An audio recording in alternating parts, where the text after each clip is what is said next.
Hey everyone, and welcome back to the deep dive. Yeah, welcome back. So today, we're going to be diving into Tata Power's 2024 integrated report. All right.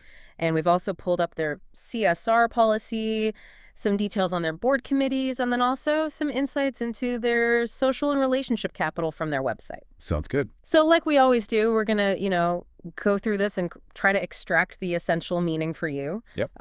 What is Tata Power's current position? How are they thinking about the future? And what is their approach to sustainability, responsibility, all that kind of good stuff. Mm-hmm. But before we get into that, I did want to say up top, there's a ton of info in these sources. Oh, yeah, for sure. So we're going to do our best to guide you through it, hit on, the things that we think are most important, and hopefully at the end, you'll come away feeling like you have a really good understanding of what's going on with Tata Power. Absolutely. So with that, let's just jump right into it. When you look at Tata Power, I mean, they're a huge player in the Indian energy sector, right? Right, yeah, massive. Like, how big are we talking? Well, right off the bat, their total installed generation capacity is a whopping 14,707 megawatts. Oh, okay, that's a lot of megawatts. It is. But the real interesting part, I think, is where that power is coming from. Okay, yeah, let's break that down. So they've got 4,524 megawatts coming from renewable sources, your solar and wind power. And then the remaining 10,183 megawatts come from more conventional sources, including hydro. So that means they're already at like a 40% clean energy mix. Exactly, a 40% clean and green portfolio, which honestly puts them ahead of the curve, both domestically and even compared to a lot of international players. Yeah, I mean, a lot of companies talk a big game about sustainability and all that. Oh yeah, all the time. But Tata's actually walking the walk here. I mean, 40%, that's not nothing. Nope, not at all. They're making real progress in decarbonizing their operations. And it's not just about generating the power either. They're really diving deep into the whole solar ecosystem. Right, like I was reading, they've been India's #1 solar rooftop EPC company for like almost a decade. 9 years running, yeah. 9 years, that's crazy. It is impressive, and they're not slowing down. Their manufacturing capacity for solar cells and modules is going up to a massive 4.9 gigawatts, and some of that's still under construction. So they're making the panels too, not just installing them. Yeah, vertically integrated, the whole 9 yards. And then on top of that, think about all the other infrastructure they have. Yeah, their transmission lines are huge, right? Huge. Over 4,600 circuit kilometers of operational transmission lines. And then you've got their EV charging network, which is growing like crazy. Over 6,300 public and bus charging points in something like 530 cities and towns across India. Okay, so they're not just producing clean energy, they're also building out the infrastructure to support it, and they're getting into things like electric vehicles, which is, the future of transportation. Absolutely. Paints a really clear picture of a company that's deeply invested in India's energy transition. Yeah, no, it definitely does. And speaking of India's energy transition, I think it's important to understand the bigger picture here. Okay, yeah, for sure. India has set this really ambitious goal of 500 gigawatts of non-fossil fuel capacity by 2030. 500 gigawatts, that's a huge number. It is. And last year, get this, over 70% of all new power capacity additions in India came from renewable sources. Wow. Okay, so they're on track, I mean, at least in terms of adding new capacity. Yeah, it seems so. The total installed capacity right now is somewhere around 442 gigawatts, and renewables are contributing about 33% of that, with hydro adding another 11%. So coal's share is shrinking, right? Yeah, for the first time, it's fallen below 50%. Huh, that's a pretty big deal. It is. And solar is leading the charge in renewables, making up a whopping 81% of the growth. So you've got this national push towards renewables, right? Absolutely. And then you've got Tata Power, which is already a leader in solar and is now really investing in, the whole ecosystem, building out the infrastructure, getting into EVs. It seems like they're in a really good position to capitalize on this trend. Oh, without a doubt. And the government is actively encouraging rooftop solar, right? Yeah, with programs like the PM Surya Ghar Muft Bijli Yojana. Right. It's a massive scheme with like a 75,000 crore rupee budget, aiming to get rooftop solar installed on 1 crore households. Okay, so Tata Power, they're the #1 rooftop solar installer. They're scaling up their manufacturing. And the government is pushing for more rooftop solar. Yeah, seems like a good spot to be in. Definitely. Okay, so let's talk money. How did all this translate into financial performance for them? Well, the report shows that they're doing pretty darn well. Okay, good. Their revenue for the year hit 61,542 crore rupees, a solid 10% increase year on year. Not bad, not bad. Their EBITDA which is basically a measure of their profitability, saw an even bigger jump, Oh, wow. How much? up by 26% to 12,701 crore rupees. Okay, that's a huge increase. It is. Profit after tax also went up by 12%, reaching 4,280 crore rupees. All right, so they're growing revenue, profits are up, everything seems to be moving in the right direction. Yeah, and they're sharing the wealth, too. They announced a dividend of 2 rupees per share for their investors. Okay, so the shareholders are happy. That's always a good sign. But it's not just about, the numbers on the balance sheet, right? They're also actively winning new projects, which is a good indicator of their future prospects. Oh, yeah, for sure. Like, I know they won two big transmission projects recently, right? Yep, the Jalpura Kuja and TP Baikonur III, Nimrana II lines, worth a combined 2,300 crore rupees. So they're not just sitting on their laurels. They're going out there and grabbing new opportunities. Exactly. And on top of that, they've been getting credit rating upgrades left and right. Oh, really? From who? Everyone, basically. India Ratings, CRISIL, CARE, IRA, even Moody's has upgraded them. Wow. Okay, so the financial markets are clearly confident in Tata Power's direction. It seems that way. Which makes sense given everything we've talked about so far. Yeah, for sure. But, beyond the financials, beyond the big picture strategy, what are some of the key numbers that really stand out to you about their current operations? Well, one thing that jumps out is their total power generation, which reached 64,600 million units. Okay, and how much of that came from clean sources? A solid 22%, so they're putting their money where their mouth is when it comes to clean energy. Yeah, I mean, we talked about that 40% clean portfolio, but it's good to see that reflected in their actual power generation. Absolutely. And they commissioned a bunch of new renewable capacity during the year, 597 megawatts to be exact. Wow. Okay, that's a lot of new clean energy coming online. It is. And remember that massive solar module factory in Tirunelveli we talked about? Yeah, the 4 gigawatt one. Well, that's up and running now, churning out solar panels. So they're really firing on all cylinders when it comes to solar, huh? You could say that. And they've also rolled out over 10 lakh smart meters, right? That's right. Over 1 million smart meters installed. Okay, so they're investing in grid modernization as well. It's all part of their vision for a smarter, more efficient energy future. All right, so they're doing well financially, their operations are strong, and they've got a clear strategy for the future. Yeah, it's a pretty compelling picture. But let's dig into the financials a little deeper. What about their profitability metrics? Sure. So their return on capital employed, or ROCE, is sitting at 8.6%, which is pretty respectable. Okay, and what about their return on equity, or ROE? That's at 11.7%, which is really healthy, especially in this industry. And their debt levels? Their net debt to underlying EBITDA is at 2.75, which is manageable, and their net debt to equity is actually below 1 at 0.99. Okay, so they're not over-leveraged. That's good to know. Yeah, their balance sheet is pretty solid. But what's really interesting to me, as we think about their future strategy, is their aspirations. Like, what are they aiming for? Well, they're aiming high, that's for sure. Okay, like how high? They want to double their revenue, EBITDA, and PAT from their fiscal year 2023 base. Whoa, okay, so they're basically looking to double the size of their business. Yeah, pretty much. Ambitious, I like it. They also want to get their ROE above 12% and keep their net debt to underlying EBITDA below 3.5. Okay, so those are some pretty specific targets. It shows that they've really thought this through. Yeah, it's not just vague talk about growth. They've got a plan. Okay, so what's the plan? How do they actually get there? Well, their strategic focus is pretty clear. Okay, lay it on me. They're going all in on renewables. That's no surprise. But they're not just adding more solar and wind. They're focusing on solutions that offer flexible dispatchability. Okay, so what does that mean exactly? Basically, it means being able to generate and deliver clean energy when it's needed, even when the sun isn't shining or the wind isn't blowing. So like storage is a big part of that, right? Exactly. Things like battery storage, pumped hydro, and other technologies that can help smooth out the fluctuations in renewable energy generation. Okay, that makes sense because one of the big criticisms of solar and wind is that they're intermittent. Right. And Tata seems to be taking that head on, investing in the solutions that can address that challenge. Yeah, they're building out their transmission and energy storage portfolios to enable the seamless integration of large amounts of renewable energy into the grid. Okay, so they're thinking about the whole system, not just individual pieces. Absolutely. And they're also not neglecting their traditional business areas, like power distribution. Right, they're still a major player in that space. Yeah, and they're planning to significantly expand their customer base. By how much? They're aiming to reach 40 million distribution customers in the next 5 years. Wow, that's a lot of new customers. It is. And they're not just sticking to the old ways of doing things, they're also incubating new age energy businesses. Okay, what does that mean?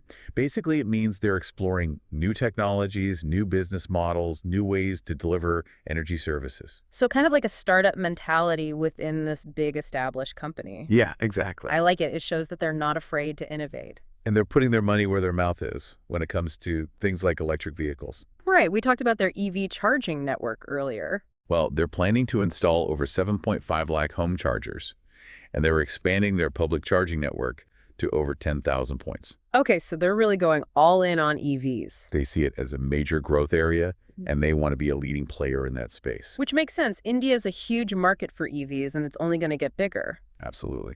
But they're not just focusing on India. They're also looking at opportunities abroad, right? Yeah, they're exploring a 600-megawatt hydro project in Bhutan, which is interesting. Yeah, definitely. And they're making a pretty big investment in pumped hydro storage projects here in Maharashtra.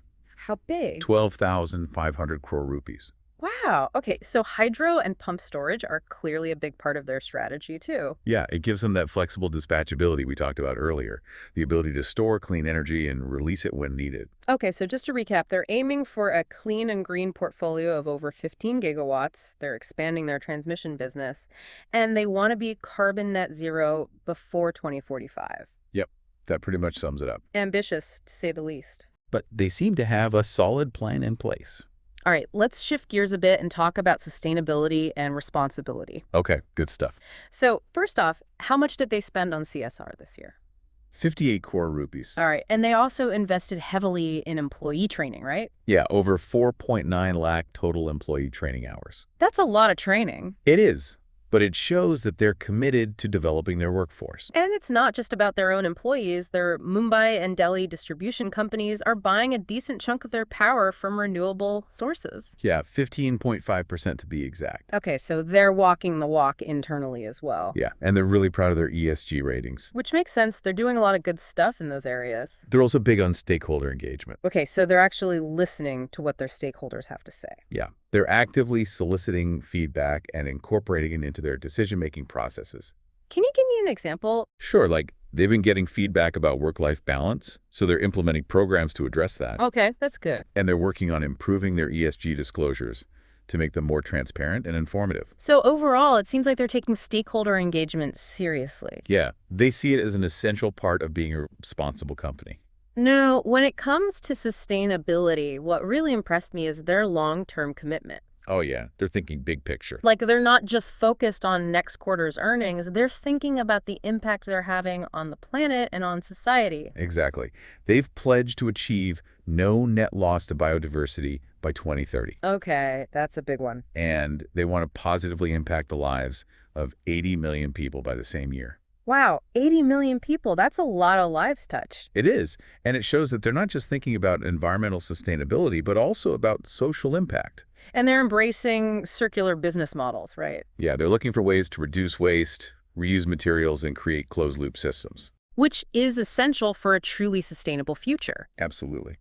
Okay, so let's talk about their greenhouse gas emissions. They actually saw an increase in all three scopes this year. Yeah, that's right. But they were transparent about it in the report, which I appreciated. Yeah, they didn't try to hide it. And they explained the reasons behind the increase, like higher thermal power generation for Scope 1 and more comprehensive estimations for Scope 3. Right, they provided context, which is important. Because it shows that they're not just focused on reporting the good news, they're willing to acknowledge the challenges as well. And that they're actively working to address those challenges. Exactly. Like their water conservation efforts, for example. Oh, yeah, those have been really successful, right? Yeah, they've positively impacted over 5,000 hectares of land and made over 16 villages tanker-free. So those villages now have year-round access to drinking water. That's a big deal.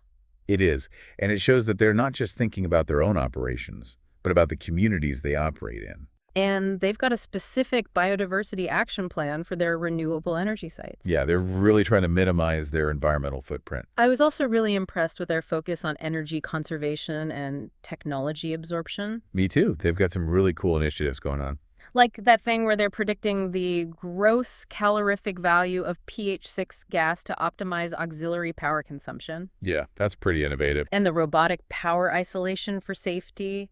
and the DE-NOx system to reduce emissions from their thermal plants. They're even using a data diode for cybersecurity, which is a first in the Indian power sector. Wow, okay, so they're not afraid to embrace new technologies. And they're also innovating in their renewables business with new solar float designs and rooftop safety furniture. It's great to see that they're constantly looking for ways to improve. Absolutely. Okay, so let's talk about their CSR initiatives. They've got a lot going on in that area. Oh, yeah. Tons of programs. Like Club Energy, which teaches young people about energy conservation. And Adhikar, which promotes financial and digital inclusion. And Pay Attention, supporting people with autism. And Roshni, providing vocational training. Roshni has already benefited over 2.7 lakh people, which is amazing. And Anokadaga, supporting microenterprises. And Urja, supporting public institutions. The Lab on Bike program is really cool, too. Oh, yeah. Tell me about that one. Basically, they bring a mobile science lab to rural schools, giving kids hands-on STEM education. Wow, that's such a great idea. It's reached over 38,000 children so far. That's incredible. Yeah, it's a great example of how they're investing in the future generation. Yeah, and they're committed to affirmative action, right? Absolutely. They're working to uplift marginalized communities and create a more equitable and inclusive workplace. And they're taking care of their own employees, too, with programs like A Fuller Life. Yeah, they're focusing on employee well-being, which is so important. And they're working on supply chain sustainability, encouraging their suppliers to adopt ESG principles. They're even looking at waste management, trying to find ways to utilize fly ash from their thermal plants and figure out end-of-life solutions for solar panels. So it's really a holistic approach to sustainability and responsibility. Yeah, they're thinking about every aspect of their operations. All right, let's move on to operational efficiency and digital transformation. Sounds good. So first off, their transmission availability is excellent. Oh, yeah, top-notch. Like PowerLink's transmission had 99.9% availability. That's incredible. It is. They're really good at keeping the lights on. And they've also reduced their AT&C losses in their distribution businesses. Yep. TP Central Odisha Distribution brought theirs down to 21.9%. Which means less energy is being wasted. That's a big win. Absolutely. And they're embracing smart grid technologies, right? Yeah, they're rolling out real-time monitoring systems, improving asset health management, and reducing billing inquiries. So overall, their grid is becoming smarter and more efficient. Exactly. And they've got a central control room for their renewable assets that uses AI and machine learning. Yeah, that's pretty cutting edge. It allows them to proactively maintain and optimize their clean energy generation. Which means more reliable and efficient clean energy for everyone. They're also using digital tools to improve the customer experience. Yep, unified platforms, mobile apps, consumption disaggregation analysis, even easy charge RFID cards for their EV charging network. So they're making it easier for customers to interact with them and manage their energy usage. Exactly. And they're not just focusing on customer-facing technologies. They're also streamlining their internal operations. Right, like the WRNCH platform for project tracking and image analytics for anomaly detection in their transmission lines. And they've got a high rate of digital payment adoption among their customers. Yep, more and more people are paying their bills online, which is more convenient for everyone. And they've even quantified the amount of CO2 they've avoided through their efficiency and sustainability initiatives. Over 19,000 tons per year. Okay, so they're making a real difference. Definitely, yeah. Last but not least, let's talk about governance and compliance. Sounds good. So their board of directors has a good mix of experience and expertise. Yeah, it's a well-rounded board. And they've got a robust set of board committees. Audit, CSR and sustainability,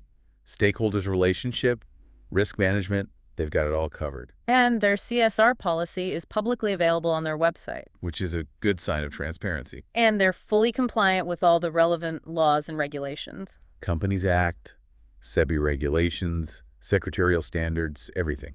They're also following GRI standards for integrated reporting. Yeah, which is the gold standard for sustainability reporting. And their business responsibility and sustainability report has been externally assured by TUV India. So it's been independently verified, which adds a lot of credibility. They're also really big on risk management and internal financial controls. They've even integrated their internal financial controls into their risk control matrix. Wow, okay, so they're really on top of things. Yeah, it seems like they've got a very thorough and comprehensive approach to risk management. And they've got clear processes in place for stakeholder engagement and grievance redressal. So if anyone has a concern, they know how to raise it and get it addressed. All right, so to wrap things up, it's clear that Tata Power is a company on the move. Yeah, they're making big strides. They're growing their business, they're transitioning to clean energy, they're committed to sustainability and responsibility, and they've got a strong governance framework in place. It's a pretty impressive story. And this is really just a glimpse of everything that's in their 2024 integrated report. Yeah, there's a ton of information in there. We encourage everyone to check it out. Okay, so one last thought for you, our listener. India has set some really ambitious renewable energy targets. Yeah, they're going all in on clean energy. And Tata Power is clearly playing a leading role in that transition. They're one of the biggest players in the game. So given all that, what do you think the future holds for the Indian energy sector? Yeah, what kind of innovations do you see on the horizon? And what about the challenges? What are some of the obstacles that might stand in the way of achieving those targets? And maybe even more importantly, what role do you see yourself playing in this energy transformation? Are you just a passive consumer of energy? Or can you be an active participant in shaping a more sustainable future? We'd love to hear your thoughts on that. And we encourage you to dive deeper into Tata Power's report and the other resources we've mentioned. There's a lot to learn, and we think you'll find it fascinating. Thanks for joining us on the Deep Dive. See you anytime. Bye-bye.